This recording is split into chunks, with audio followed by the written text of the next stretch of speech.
Welcome home to USA Global TV and Radio. Ours is a place where dreams take flight, voices are heard, and stories are shared. This is where cultures meet, connections are formed, and ideas are transformed into action. This is your destination for authentic storytelling, diverse perspectives, and meaningful conversations. We're where global stories unite and bridges are built beyond all borders. Discover our world of education, entertainment, hope, and inspiration. Together, we're building bridges worldwide. Subscribe to our USA Global TV channel and download our USA Global TV app. Be our guest or join our team. Visit usaglobaltv.com. With heartfelt thanks to our executive producer, Dr. Jacalyn Kerbeck, music scored by Yifei Tang from Cloud Road Music, creative direction by Paul Garcia, and I'm Al Cini, and I'm very proud to be part of the USA Global TV and Radio family. So join us here at USA Global TV and Radio. Make us your home for global connection. All rights reserved. This video and its contents are the exclusive property of USA Global TV and Radio. Unauthorized use, duplication, or redistribution in any form is strictly prohibited. Thank you for being a part of our global community. Let's inspire together. Good morning, everybody, and welcome to today's episode of Ahead for Business, where every week we try to answer the time-honored, age-old question, what were they thinking? And I'll start today's episode with a brief story. I used to work for a huge computer company that no longer exists, and one of the jokes we used to make while we were working inside that company was that if that company had sold sushi, they would have called it cold, wet, dead fish.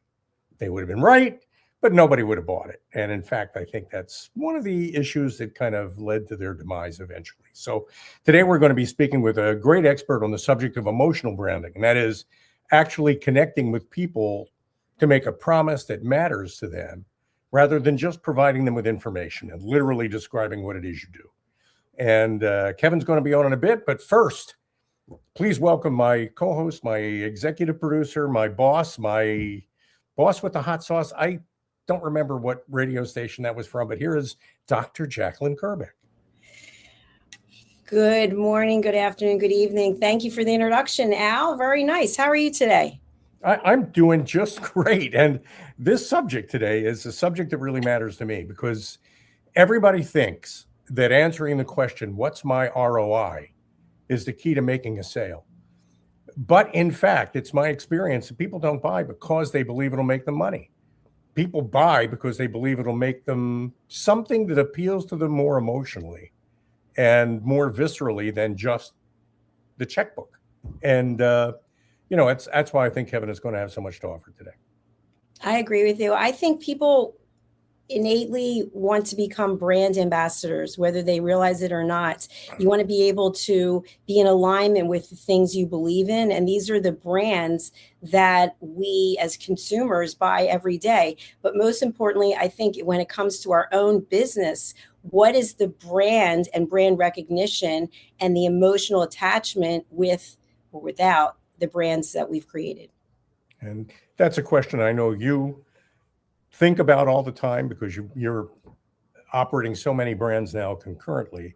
All of them are becoming successful in their own way, and every one of them makes a unique promise. And that promise matters to people, and that's the secret to success, I think. I agree so with why you. don't we bring it takes a team. Let's bring out Kevin and see what bring out Kevin. Kevin, welcome to the program. Thanks for having me. Okay, Kevin, are you the right guest for this show? I mean, for everything that I just said, we're talking to you about this today, right? I was listening to you speak, Al, and I was wondering what I was going to contribute.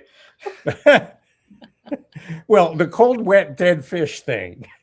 That's not me. I have nothing to do with that story. That story I know nothing about. But everything you said after that, spot on. That's you. That's definitely you. So your job then is to work with a client of yours, to try to understand what's going to resonate with the people who are their prospective buyers. And, I think in my tagline for the program, I just said it's like a 3-step process. Step number 1 is buying is behavior. Step number 2 is emotions drive behavior. Step number 3 is that's where selling comes from. Do I have that right? You do have it right. I work with a client, a brand leader, to figure out how we should get their brand out in the world. But one of the most important steps that I take that is crucial to the process, and what a lot of people miss in the process, is actually talking with customers and understanding what makes them tick and understanding what they care most about in their world, with or without this product in their life. And then finding a way to find the natural intersection between what the brand cares about and does for people in the world and what people need, want, and desire in their life, and then using strategy and messaging and other aspects of branding to create a connection that feels instinctively desirable. That's great. I was going to add one more thing. This is a fun subject for me. I'm sorry, Dr. Jacalyn, but just let me add one more thing. There is this concept in corporate America called the Franken deck. It's a Frankenstein's monster PowerPoint deck. Yeah. That has been gathered like moss on a stone over a period of many months or years even, that has 1 billion slides in it, that says 1 billion different things that vendors feel they need to say. And it almost becomes a performative kind of a thing for them. And they completely miss the point that none of that matters to the audience they're trying to reach. Yeah, I mean, I've seen that so many times, because every time I get briefed by my client, when I come into working with them, I ask them to send me everything that they have. And I see a lot of historical lore that's been built up over time. And there's a lot of confirmation bias that I hear about, that is being, confirmation bias that is driving decisions. Belief that what we know already is the right way to go. And there's a lack of current information on what matters most to people. And a lot of things, as you said, that have been built up over time that keep getting repeated. Another big corporate ism is this camel is a horse that was built by committee. And, it has all of these inputs and parts by different people who are trying to make everything work, but they're not thinking about it in a simplistic way, getting down to the essence of what really matters most and focusing on that. And strategy, and I'm not the first one to say this, but strategy is about making choices. Great. Kevin, a question I have for you is for people who are watching, who are in the business community and have established brands, or people who are thinking of rebranding or maybe coming out with a new business. When is it that it's appropriate to call you to get involved with what they're doing with their branding? Well, I work with brand leaders who are ready to better understand their customers, more eager to create desire for their brand, and who demonstrate an appreciation for the idea that using behavioral science insights and understanding is going to be more effective than old school persuasion techniques. So I'm happy to work with brand leaders at any point that they're ready to do that kind of work, whether they work with me directly, whether they buy my book to understand how to do it themselves, or make sure that their team is doing it in an appropriate way. Soon to be launched online courses that could help them do it. So there are many ways to learn from what I'm putting out there. But I'm always happy to have conversations with people who are curious about how to get started. And as a follow-up to that, how accurate is it to say that instead of using a process that I've seen people use, which is literally, I'm going to put 3 different potential branding ideas on the wall and go eeny, meeny, miny, mo, or I'm going to put it on social media and go, oh, what do you think I should do about my branding? You're using behavioral science and research. Yeah, I mean, the dartboard approach to strategy and messaging is I mean, I wouldn't say that people do it intentionally. I would say it's more working without insight leads to guesswork. So from the beginning of what you said, if you're making decisions based on what you're thinking is the right thing to do without new insights, without new information, without understanding what makes your customers tick, without understanding why customers choose your brand, which is wonderful insight for attracting new people to the brand, because you already know that people are working with you for these reasons, and other people will probably want some of that in their world.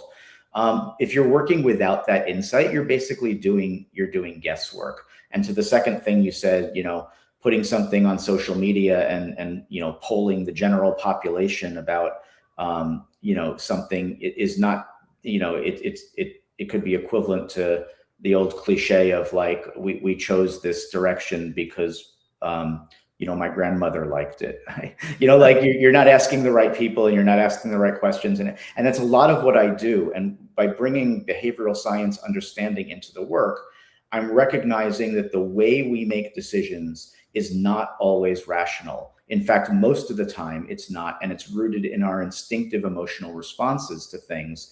And when making decisions, either as a customer for a product or service, or as a brand leader for how you are going to decide which direction is the way to go, if you're not taking into account how we as humans make decisions instinctively and often emotionally, you're missing the mark, and you're over rationalizing things that don't happen that way in the real world. Well said. Thank you. That's great. And let's start with the book. Well, keep going with the book. You wrote the book as a way of communicating these insights that you've developed in your professional career as a brand strategist over the years. Yes. If I buy your book and I start reading your book, what are some of the ahas that I discover? The things I never knew before. Well, the first thing that you're going to discover when talking with me, reading my book, anything, is that the way it's always been done is not the best way forward. We're most of the ways that people were taught from years and years ago and through their mentors, and even recently and still to this day, is rooted in what I consider to be old school persuasion techniques. It's rooted in unique selling propositions, proof points, reasons to believe, language and approaches that cause you to think internally about what you want to sell to people and how you will prove to people that it is the right thing for them. And then you put out these sales messages using persuasion techniques. And what you will learn from me is that the place to start is not with internal discussions about what you want to sell and prove to people about the validity of your offering and the value of your offering. You will start with understanding people and what makes them tick. And one of the things that I introduce in the book is a new set of language, because language guides behavior. So if you say to a group of strategists and account managers and brand leaders and brand managers and whatever, and you say, what are the proof points? They're going to come up with the reasons to prove. But if you say, what is the shared emotional motivation that we have with our customers or our target audience? The shared emotional motivation is language that I've created. It's a core insight that you get at the beginning of the process of developing a strategy that is rooted in it. The language itself guides you to understand, what do we care about and what do our customers care about, and how can I find that intersection in the middle? So just by introducing language that I bring into the book, you're going to be directed automatically to look for things you haven't looked for in the past.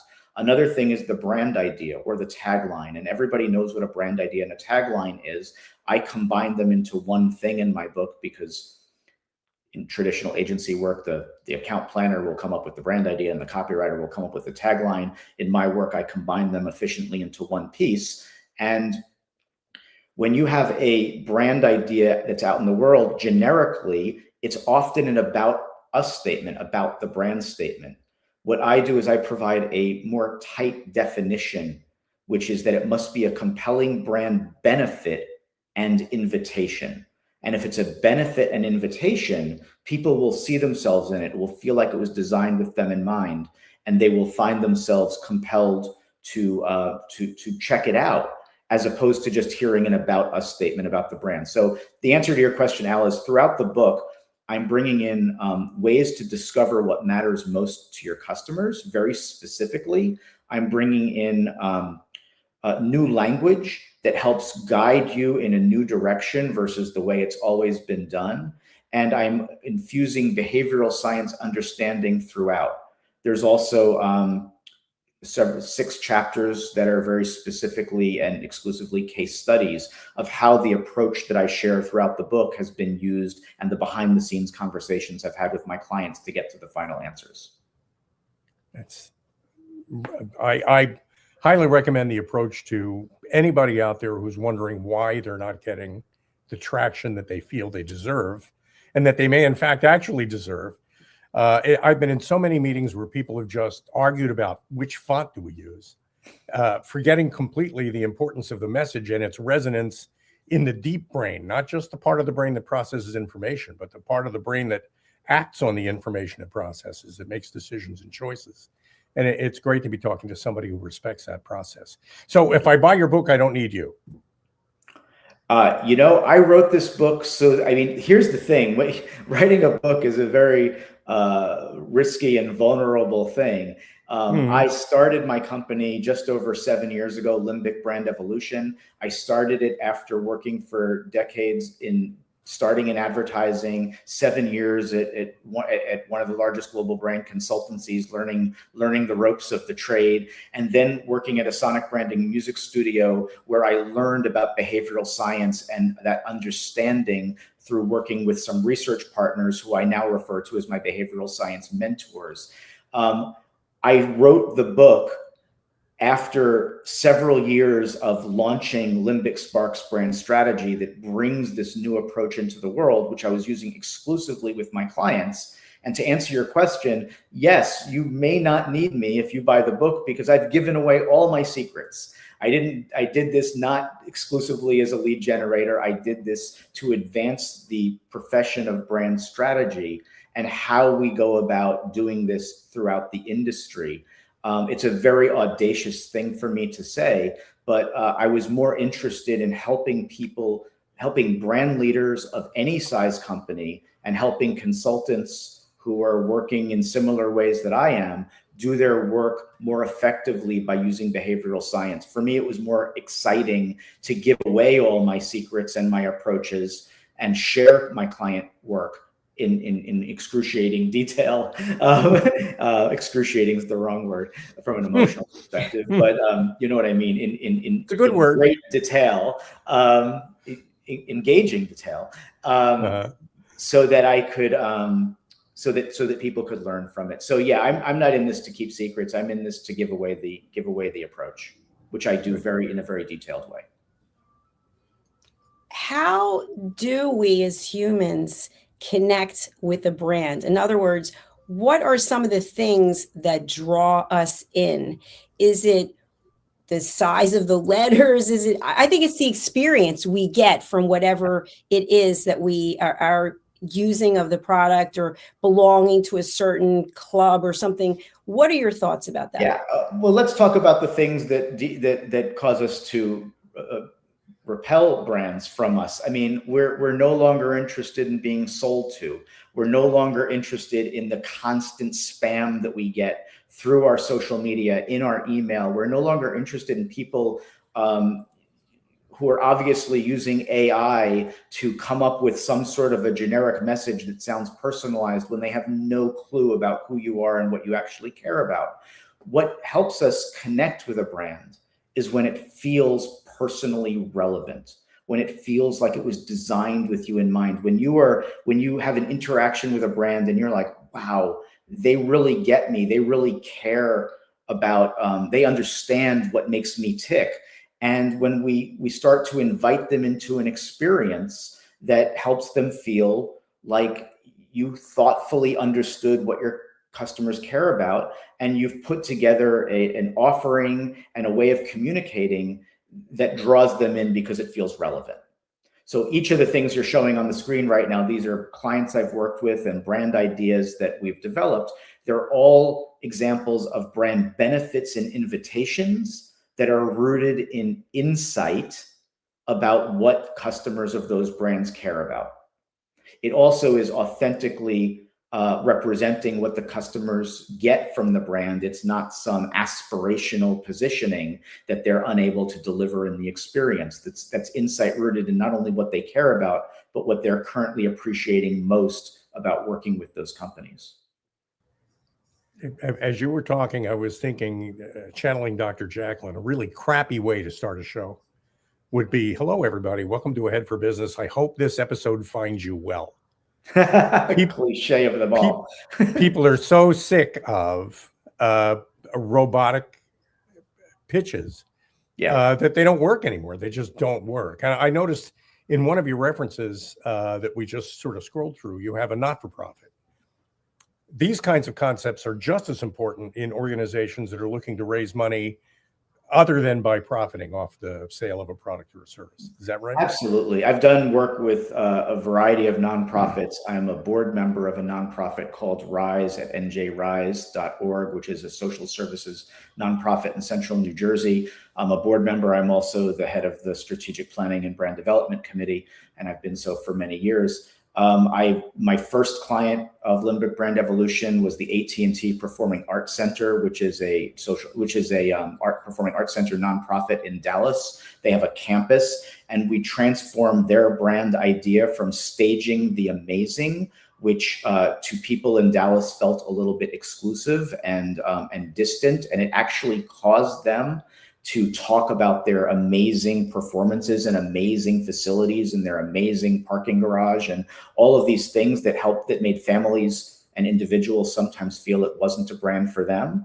to a new idea, which is yours to discover, which is actually inviting people in a welcoming way to be part of something and to learn all about what they have to offer in that environment. And that's been a transformation that's 6 years in market and continuing to be their mantra for how they invite people in and showcase what they have to offer the community. Where else can we go? There's other nonprofit work that I've done, some of it which I can't talk about because it's still in progress, where we understood through research that the say-do gap is quite large. Nobody's going to say, I don't care about what this nonprofit is doing. But when it comes down to their behavior, they're not always going to take action. So we've done research, in some cases, quantitative behavioral science research, where we've understood what is going to instinctively motivate people to take action. And one of the key things that we learned, and this is just one of many insights that we learned that I've seen in multiple places, is that when a nonprofit promotes their results, their statistics, which most do, when they highlight that as the primary thing, sometimes what they're doing looks so impressive and so broad, and the numbers are so big that an individual may think, well, they're already got it covered. What can I do to help? So a very simple twist that we're incorporating is not talking about the work that's been done, but demonstrating how much work there is left to do and how you as an individual can play a meaningful role in supporting our cause. So that's something we're doing in work that I've done with other clients. And it's also something that we do at Rise, where our brand idea is Together We Rise. And all of our communications are about how, as a community, we come together to help our neighbors in need. Congratulations on that. That's a fantastic case study and real life example. And you mentioned community, and a question I have, which could also be a case study. By the way, Kevin and Al have no idea what I'm going to be saying right now. And I didn't know what I was going to be saying, but I'm a little afraid.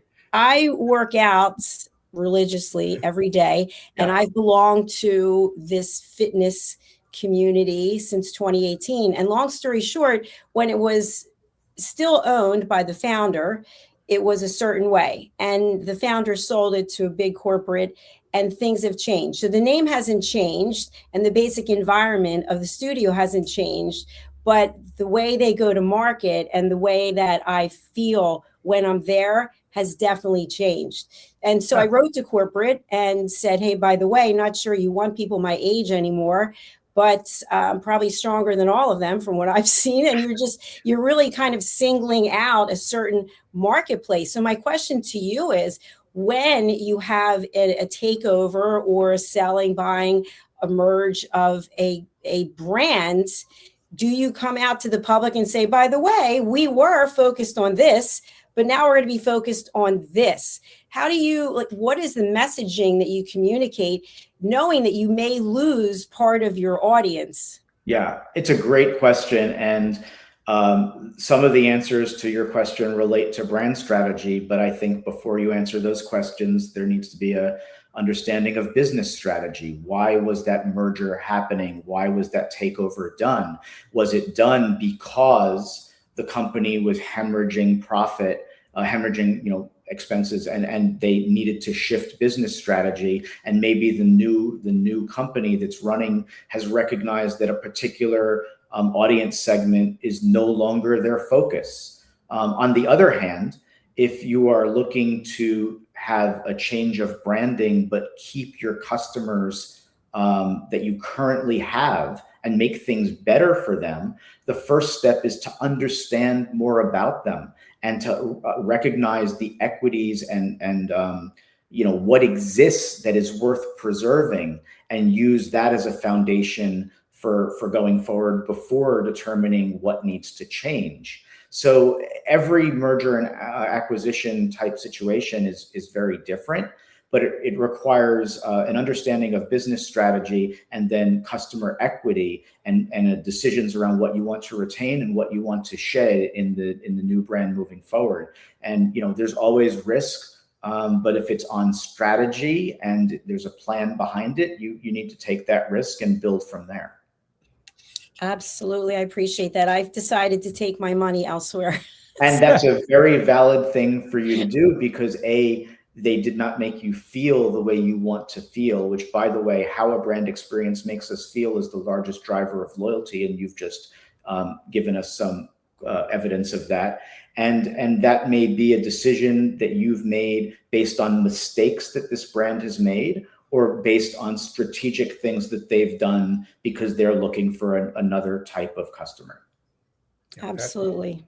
That was a great question. And I think that's a future episode of Ahead for Business, because if that isn't a what were they thinking, I don't know what is. So that's pretty amazing to me. But the incredible thing to me, I think, though, Dr. Jacalyn, is that they never talked to you. They never asked you what you wanted or what mattered to you. And so they took, I guess, the same instructors, the same facility, the same equipment, and turned you from somebody who liked all that to somebody who didn't like all that, just by changing the way they message it.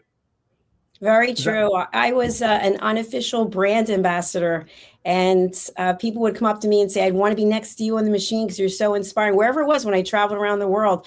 And so they weren't interested. So the interesting thing, I think, also is as we get older, we have a certain amount of disposable income and we can choose to do what we want. But many brands, I see, this is a general statement, are focused on much younger people. And so you wonder, where do they get $40 to do a class? I don't know. I guess we can talk about that later. But you're right. It's a business strategy. And so they must have information that I don't have. And so we have to think to ourselves. Well, there's either information they have that you don't have, or they've been making decisions without a clear strategy or insights to back up those ideas. And I find more often than not that mistakes in business and brand strategy are made when there's too much, where we started, internal ideation without customer insight, guesswork on how to move forward, just decisions that are made based on people feeling that it's the right thing to do without the evidence to back it up. And I'm in a situation right now where I'm working on brand strategy with a client, and we've done a ton of insights discovery, which is the first phase of my process. Focus is the first phase, and there's insights discovery where we've gathered a lot of information and we've distilled that into actionable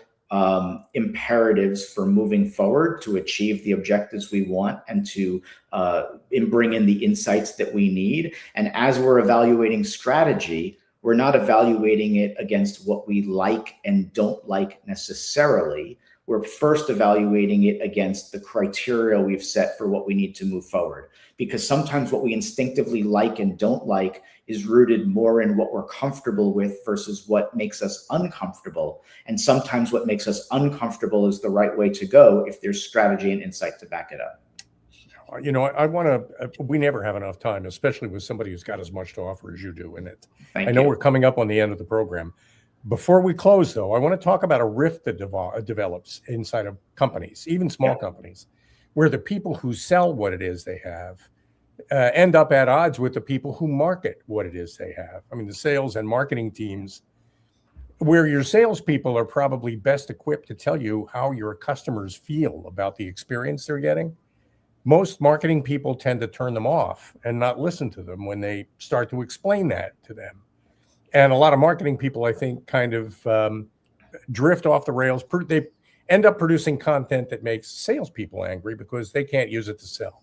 Yeah. You sound to me like a kind of a Henry Kissinger in the middle of all that. I was just thinking that, not Henry Kissinger, but the role that he played. I definitely, in my work, bring together marketing and sales. And I do it through the gathering of insights about what matters most to customers. Salespeople have that insight if you could bring it out of them. Customers themselves bring it out. You can get it through having customer interviews, which I always do. You can get it through quantitative research. You can get it through an analysis of reviews that have been done. B2B site, there's like G2 reviews for B2B companies and other places where people volunteer how they feel about working with a company. There are many ways that I describe in the book how to gather insight about what matters most to people. The biggest challenge that salespeople have is that they are under pressure to sell.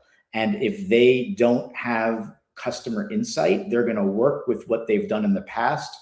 They're going to come up with ways to sell that they think are the right way to go. But if you can galvanize an organization around customer insight, it rises everybody's tide. Customer insight is your competitive advantage. It allows you to make sure your products and services are exactly what customers need. It allows you to make sure your marketing and sales messages are hitting on the things that people care about.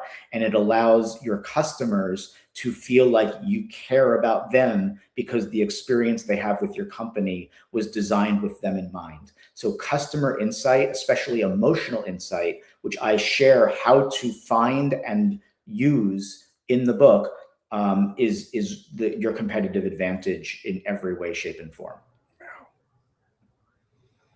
You know, Kevin Perlmutter, I know we're just about ready to wrap. Dr. Jacalyn, did you have anything else you wanted to add or point out before we? Yes, I just wanted to say for those who will be listening on a podcast platform later after this airs live, we are actually showing where you can buy the book, Brand Desire. Kevin, tell us about the places people can buy this. So on Amazon, anywhere else? Yeah, I mean, the book is available pretty much anywhere online you can go.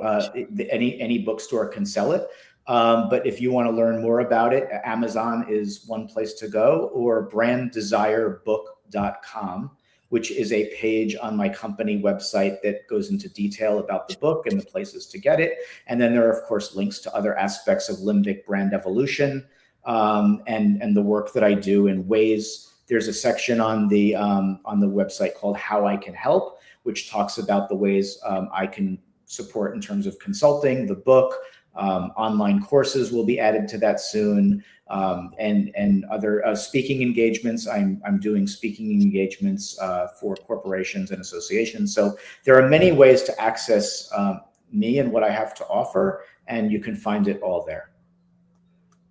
Thank you very much. I've really enjoyed this episode, and I've learned a lot from it. I think my last question would be for people who are watching now and thinking, okay, I'm in a crisis mode because I realize that my branding is off. It's not creating any emotional attachment. I don't have any brand ambassadors. How do they start over? The first step is to contact you.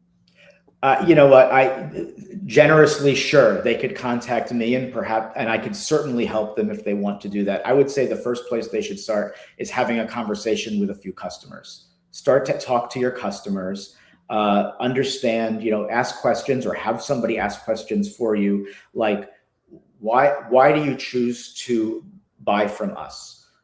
If we disappeared, what would you miss the most? If you were to recommend us to anyone else, what is the one thing you would say is the reason why they should work with us as opposed to who they're currently working with? You start to ask questions like this and tap into what people are emotionally compelled to achieve when they work with you, and those will start to become the answers for why other people might want to purchase from you, and they could become your core brand benefits. I help do that very systematically, but if you want to do it on your own qualitatively, it's a great place to start. Yeah, a terrific place to start. I do want to thank Jonathan Rosen of Collaborex, because if it weren't for Jonathan Rosen and Collaborex, I wouldn't have met you, Kevin. Yeah. So thank you, Jonathan. And for Jonathan in many ways, especially for our connection. So thank you for Jonathan. Yeah, really terrific. And he was a guest earlier this year, and I think we'll bring him back later this year too to talk about Collaborex some more. But thank you, Kevin. I appreciate you being here, and we'll look forward to seeing you again. Thank you. Thank you so much to both of you. This has been a lot of fun. Thank you, Kevin. Bye.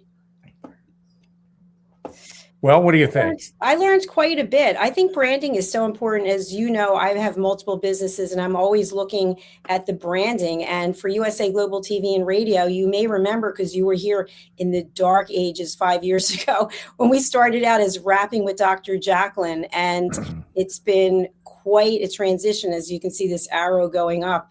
And it's because of talking to people who have been involved since the beginning, like you. And I think when I'm counseling, coaching people, what I hear the most is they are afraid to speak with their customers because they don't know what they're going to say. I was going to suggest that before you talk to Kevin, or maybe while you're talking to Kevin, you ought to be talking to Dr. Jacalyn, because it takes courage to reach out to a customer and ask a question like that, not knowing what kind of an answer you're going to get. A lot of people, I think, because they're afraid of the answer, they never ask the question, which means they keep going with their Frankendeck. Show them slides, tell them what we've always told them. And the other one too is, if they would have asked, if the experience that you related earlier, if they just asked you or somebody else like you who really enjoyed using their services and being a part of their family, what can we do better? How could we, what are the messages we need to emphasize? If they would have just asked, they wouldn't have made the mistake they made, and they would still have you on board. It's amazing how we pitch people over and don't even think about it. And I canceled my membership just 3 days ago after having it since 2018 and going maybe 5 days a week. And it was actually, I know it sounds crazy, it was heartbreaking because it's a big part of my life, but I just can't feel it's something I can support anymore. They said goodbye to you. And they didn't, they just said goodbye. They just said, we don't want you as a customer. That's how you interpreted it. I don't fit here anymore because I'm no longer a good fit for them. They're no longer a good fit for me. And so you move on, which is a shame. You like those people. You knew that crew that you worked with there, but it's bad for them too, because I'm sure they enjoyed working with you. And now everybody's unhappy, and it could have been avoided.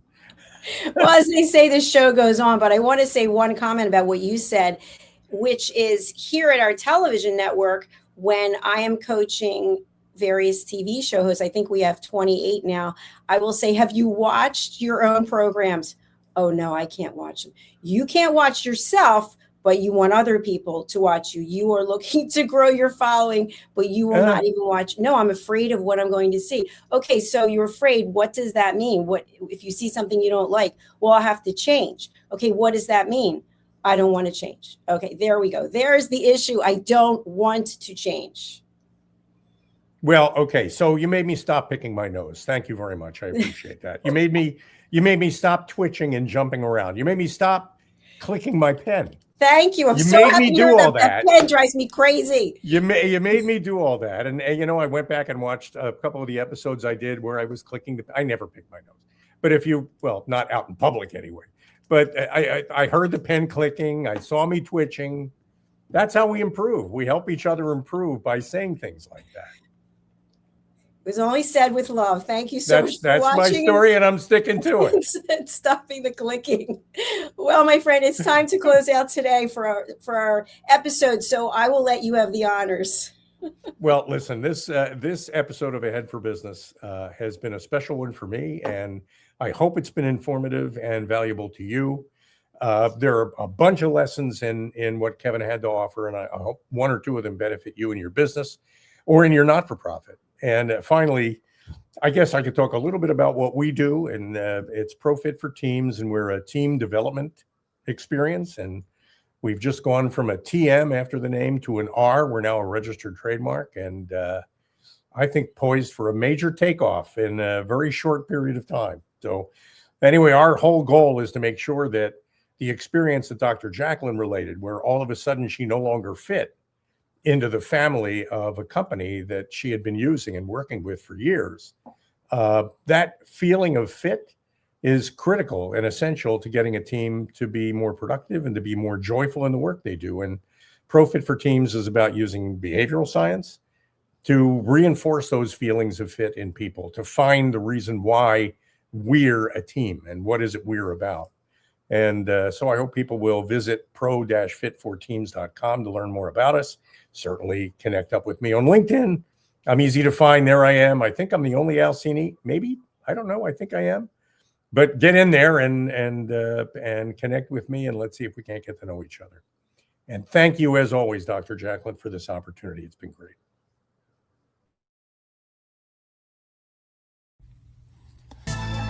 Every day, we wake up knowing what we should do. We know we should take better care of ourselves. We know we should have the difficult conversation. We know we should stop making excuses. We know we should invest in our future. We also know we should take the first step. So why don't we? It's not because we aren't smart enough. It's not because we don't have enough information. And it's certainly not because we don't care. We live in a world overflowing with knowledge. Books, podcasts, videos, courses, experts, even artificial intelligence. We have more access to information than any generation before us. Yet so many of us are still waiting for the right time, waiting to feel ready, waiting until tomorrow. But tomorrow becomes next week becomes next year, and before you know it, another opportunity has passed us by. The truth is, knowing has never been the finish line. It's only the starting line. Our lives don't change because we know more. Our businesses don't grow because we know more. Our relationships don't improve because we know more. And our health doesn't transform because we know more. Everything changes when we act. When we choose courage over comfort, progress over perfection, action over intention. The question isn't, what else do we need to know? The question is, what are we going to do with what we already know? Stop. Why Knowing Isn't Enough by Dr. Jacalyn Kerbeck. Because knowing opens the door. Action changes your life. Available September 2026.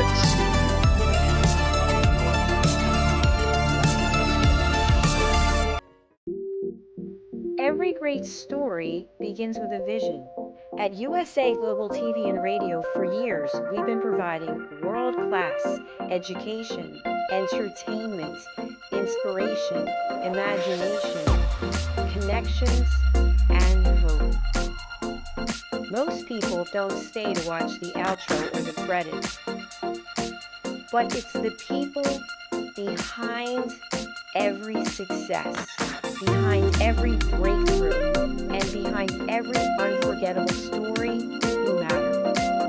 The TV show hosts, our guests, our sponsors, our publicists, our production team, our distribution team, our search engine optimization team, and so many more. You're the ones who make the difference. Every great story belongs to the people who bring to life. Our future goes bright at USA Global TV. And that's because our families all around the world. Together, we're making a difference. Because you matter. USA Global TV and Radio, live streaming in over 60 countries. So Dr. Jacalyn Kerbeck, production and direction, Paul Garcia. Subscribe to our channel, USA Global TV and Radio on YouTube. Hey you, psst. Yes you, watching this right now. Are you creating content, a blog, a podcast, a newsletter, going live on Instagram or TikTok, and still not seeing real visibility or growth? Here's why. Anyone can post, Anyone can go live, but not everyone is positioned to be taken seriously. Right now, people are going to YouTube to search for experts, for answers, for credibility. So while you're putting in the work, someone else is being seen as the authority. Not because they know more, because they're positioned better. Now imagine this: your own professionally produced TV show, marketed, distributed, optimized with SEO so people can actually find you. Not just seen, but searchable, discoverable, positioned. You're trained, you're coached, you're guided. No experience necessary, but you do have to be coachable, because this is about stepping into a higher level. This isn't about doing more, it's about doing it right. We've already built the platform, 2 YouTube channels, a global audience, a Silver Creator Award. So the question is, how much longer are you going to rely on temporary visibility when you could be building real authority? If you're ready to be seen differently, go to usaglobaltv.com and apply to host your own show. This is for individuals who are serious about investing in their visibility, their credibility, and their growth. If that's you, we're ready. USA Global TV and Radio, where your voice becomes your platform. Executive producer, Dr. Jacalyn Kerbeck. Videographer, Paul Garcia. Voiceover, Ed Vargas. All rights reserved. This production is the exclusive property of the USA Global TV and Radio and may not be reproduced, distributed, or used without written permission. Thank you, viewers and listeners of USA Global TV and Radio, for joining us today. We're honoured to have your time and attention as part of our global community. At USA Global TV and Radio, we believe in the power of authentic conversations, meaningful connections, and creating a world of possibilities together. Want to be part of something bigger? Join our team of elevated listeners at usaglobaltv.com, a space where your voice matters and your ability to listen transforms relationships. Stay connected with us across all our platforms for thought-provoking discussions, expert insights, and empowering stories. Subscribe to our channels at youtube.com/c/USA Global TV. Follow us on social media and explore the endless opportunities we're creating for growth, learning, and inspiration. Together, we're not just broadcasting, we're building bridges and changing lives one conversation at a time. For inquiries, contact us at info@usaglobaltv.com. Produced by Executive Producer and Director Dr. Jacalyn Kerbeck. Voiceover by Mike Porter. Creative direction by Paul Garcia. All rights reserved. Visit usaglobaltv.com to view our full terms and conditions.